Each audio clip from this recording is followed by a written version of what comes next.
Praise the Lord. I greet you very good morning in the precious name of our Lord and Savior Jesus Christ. మన ప్రభువును రక్షకుడైన యేసుక్రీస్తు నామంలో మీ అందరికీ శుభాలు తెలియజేస్తున్నాను. ఎలా ఉన్నారు మీరంతా? బాగున్నారా? మీకోసం నేను ఎల్లప్పుడూ ప్రార్థన చేస్తున్నాను. ప్రతి ఉదయాన్నే ఇలా దేవుని వాగ్దానం ధ్యానం చేయడం ద్వారా మనం విశేషమైన ఆశీర్వాదం పొందుకుంటాం. దేవుని వాగ్దానాలు మనకి బలమైన దేవుని వాక్యం సెలవిస్తుంది. దేవుని వాగ్దానాలు అమూల్యమైనవి, అత్యధికమైనవి దేవుని వాక్యం సెలవిస్తుంది. ఈరోజు కూడా ఒక వాగ్దానం ధ్యానం చేద్దాం. చూడండి, బైబిల్స్ ఉన్న వాళ్ళంతా ఓపెన్ చేయండి. కొరింథీయులకు రాసిన మొదటి పత్రిక 1వ అధ్యాయము 18వ వచనం.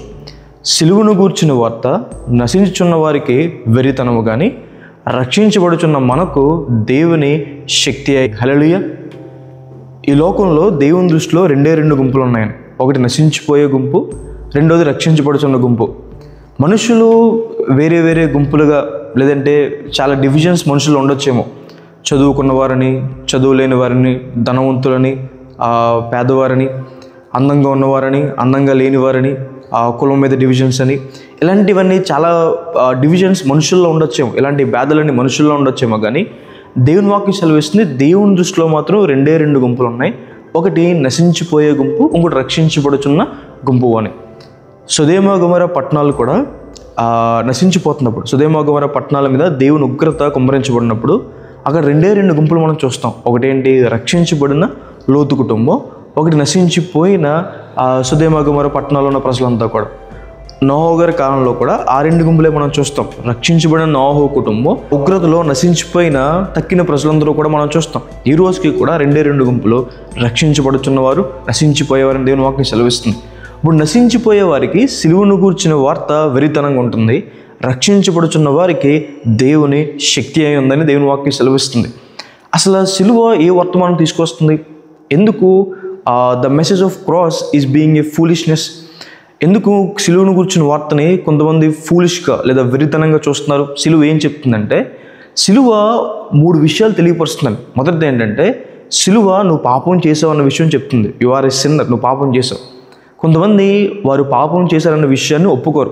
నేను తప్పు చేశానన్న విషయం ఒప్పుకోరు. ఇది బైబిల్ సెలవిస్తుంది, ఏ భేదమో కూడా లేదు, అందరం కూడా పాపం చేసి దేవుడు అనుగ్రహించే ఉత్తమమైన మహిమను మనం పోగొట్టేసుకున్నామని.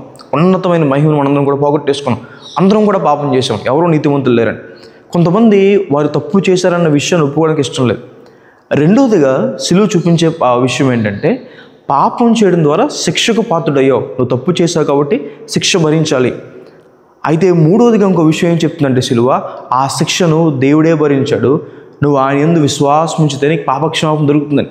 కొంతమందికి ఈ విషయం కూడా ఇష్టం ఉండదు. నేను తప్పు చేశాను, ఆ శిక్ష ఏదో నేనే భరిస్తాను, కానీ నేను డబ్బుల ద్వారా పాపక్షమాపణ కొనుక్కుంటాను, నా శరీరాన్ని నలగొట్టుకోవడం ద్వారా పాపక్షమాపణ కొనుక్కుంటాను అనుకుంటారు. కానీ దేవుడు నా కోసం ప్రాణం పెట్టారన్న విషయం నమ్మరు. నేను వేరే బలులు చెల్లిస్తాను, కానీ దేవుడు నా కోసం రక్తం చెందించాడంటే నేను నమ్మను అనే విషయంలో ఉంటారు చాలామంది. అది బైబిల్ సెలవిస్తుంది, ఒక మనిషి చేసిన పాపానికి ఏమిచ్చి ప్రాయశ్చిత్తం పొందుతాడు? కోడెల రక్తం కానీ, మేకల రక్తం కానీ మనుషుల్ని పాపం నుండి విడిపించలేదు. వెండి, బంగారం మనుషుల్ని పాపం నుండి విడిపించలేదు. ఎందుకంటే పాపం వల్ల వచ్చే జీతం మరణం. పాపం చేయడం ద్వారా దేవుడు ఇచ్చిన శిక్ష మరణశిక్ష. అయితే ఆ శిక్షను దేవాది దేవుడే, సర్వాధికారి, సర్వ సృష్టికర్త, సమస్తాన్ని చేసిన దేవుడు, పవిత్రమైన దేవుడు, పరిశుద్ధమైన దేవుడు, ఈ లోకంలో బ్రతికి కూడా పాపం లేకుండా జీవించిన దేవుడు. దేవుడు పరలోకంలో ఉండి నేను పరిశుద్ధుని కనుక మీరు పరిశుద్ధుని అని చెప్తే మనుషులు అడిగే ప్రశ్న ఏంటి, ప్రభువా పరలోకంలో పాపం చేయడానికి ఎక్కడుంది? పరలోకంలో అందరూ పరిశుద్ధంగానే ఉంటారు కదా అని. అవునా కదా? అయితే ఆ దేవుడు మనిషి రూపంలో ఈ లోకానికి వచ్చి ఆయన మన మధ్య జీవించి, మన మధ్య నివసించి పరిశుద్ధంగా బ్రతికాడు. పాపం లేని దేవుడు, అధికారం కలిగిన దేవుడు మన కోసం సిలువ మీద ప్రాణం పెట్టాడు.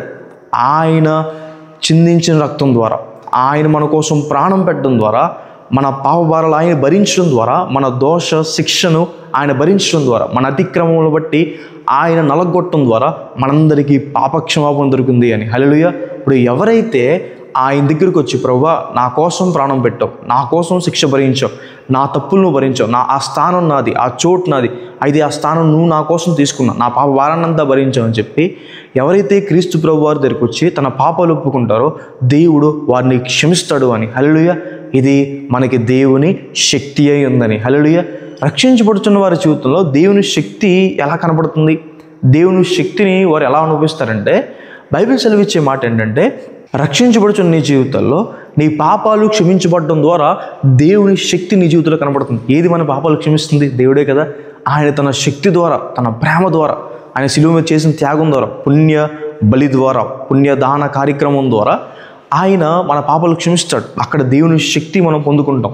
రెండోదిగా ఆయన కోసం బ్రతకడం, పరిశుద్ధంగా జీవించడం, నీతిగా జీవించడం, న్యాయంగా జీవించడం, ఆయన మార్గంలో జీవించడం, ఆయనకి సాక్షిగా బ్రతకడం, అలా జీవించడానికి మనం దేవుని శక్తిని పొందుకుంటామని.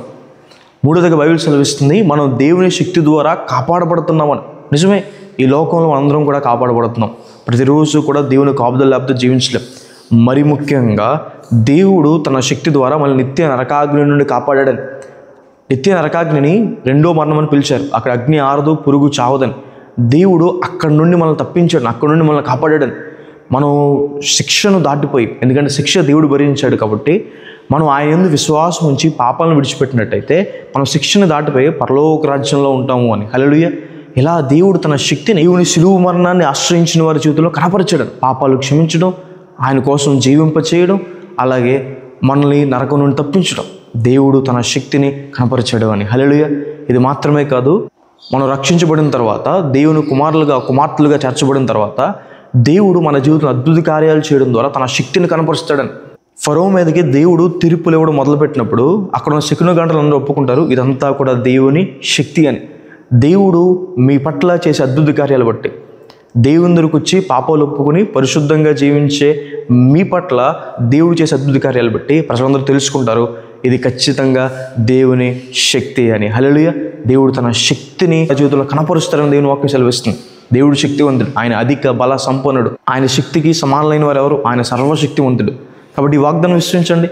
రక్షించబడుతున్న నీకు మారు మనసు పొందాలని, పరిశుద్ధంగా జీవించాలని, పరలోక రాజ్యం వెళ్ళాలని, రక్షణ మార్గంలో నడుస్తున్న నీకు దేవుని శక్తిని కనపరుస్తాడు. నీ పాపాలు దేవుడు క్షమిస్తాడు, పరిశుద్ధంగా జీవించడానికి దేవుడు సహాయం చేస్తాడు, నిత్య నరకాగ్ని దేవుడు కాపాడుతాడు, ఈ లోకంలో దేవుడు మీ పట్ల గొప్ప కార్యాలు చేస్తాడు అని. హల్లెలూయా. ప్రార్థన చేసుకుందాం. సర్వశక్తిమంతుడా, జీవం గల దేవేశ ప్రభా, మీకు వేలాది వందనాలు యేసయ్యా.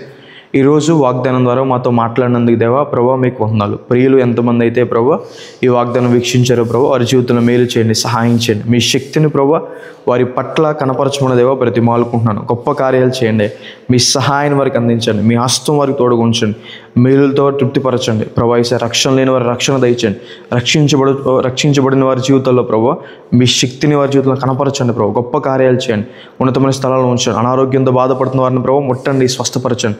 అప్పుల బాధలో బాధపడుతున్న వారిని ప్రభా లావనెత్తండి, కృపను గురించుకుని దేవా యేసు నామమున వేడుకుంటున్నాను తండ్రి. Amen. God bless you. God bless India.